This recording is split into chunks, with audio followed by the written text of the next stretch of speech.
दीवार पर टंगी सास। पंजाबी में कहावत है, सास चंगी होवे या ते दीवार ते टंगी होवे। संगीता की शादी भी एक ऐसे ही घर में होती है जहां उसकी सास दीवार पर टंगी होती है। ससुर और पति शादी के पहले दिन उसे सास के फोटो के सामने ले जाते हैं, जहां ससुर जी कहते हैं, बेटा बेटा संगीता, ये तुम्हारी सास थी, बहुत नेक और भली, लेकिन थोड़ी गुस्सैल थी। गुस्सा आने पर सब तहस नहस कर देती थी, पर अब ये इस दुनिया में नहीं है। हाँ संगीता, माँ होती तो तुम इनकी कोई बात टाल नहीं सकती थी, वरना तो माँ घर में भूचाल ले आती। संगीता मन में खुश होती है कि अच्छा है कि ऐसी औरत अब इस घर में नहीं है, लेकिन दिखावे के लिए वो जैसे ही सास की फोटो के सामने हाथ जोड़कर खड़ी होती है, ये क्या? सास उसे देखकर मुस्कुराने लगी।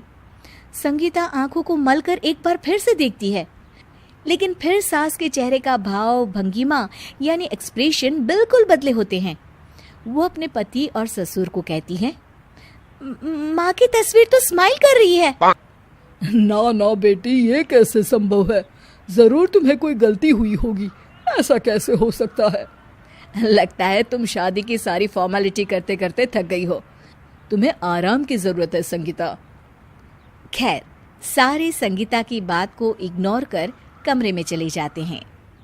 वैसे सास की फोटो पर एक्सप्रेशन एक के बाद एक बदलते ही रहते हैं।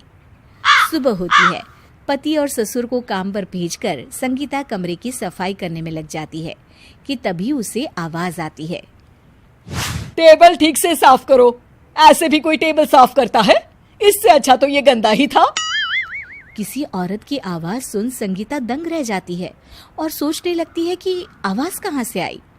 आवाज को नजरअंदाज कर वो फिर से अपना काम करना शुरू करती है, लेकिन इस बार तो आवाज बिल्कुल उसके कान के पास से आती है।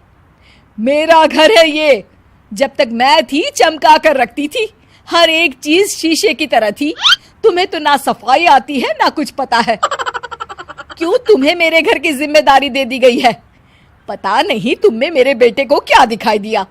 मैं होती तो एक से बढ़कर एक लड़कियों की लाइन लगा देती। अब संगीता को समझने में देर नहीं लगी कि ये आवाज किसी और की नहीं बल्कि उसकी सास की है, जो दीवार पर टंगी है। वो उसके पास जाती है और कहती है, नमस्ते सासू माँ, मुझे तो कल ही लग रहा था कि दीवार में कुछ काला है। वो दीवार नहीं, दाल होती है पगली। सही पकड़े हैं सासू माँ। तो क्या हो गया आपको जो आप यहाँ भी चैन से नहीं बैठी हैं?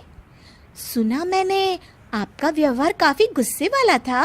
चुप रह तू, ज्यादा बकर बकर ना कर। घर का काम करना तो आता नहीं, आई है मुझसे बहस करने। हाँ देखिए सासू माँ, मैं आपसे साफ साफ कह देती हूँ, मुझसे पंगा लेने की कोशिश मत करिएगा।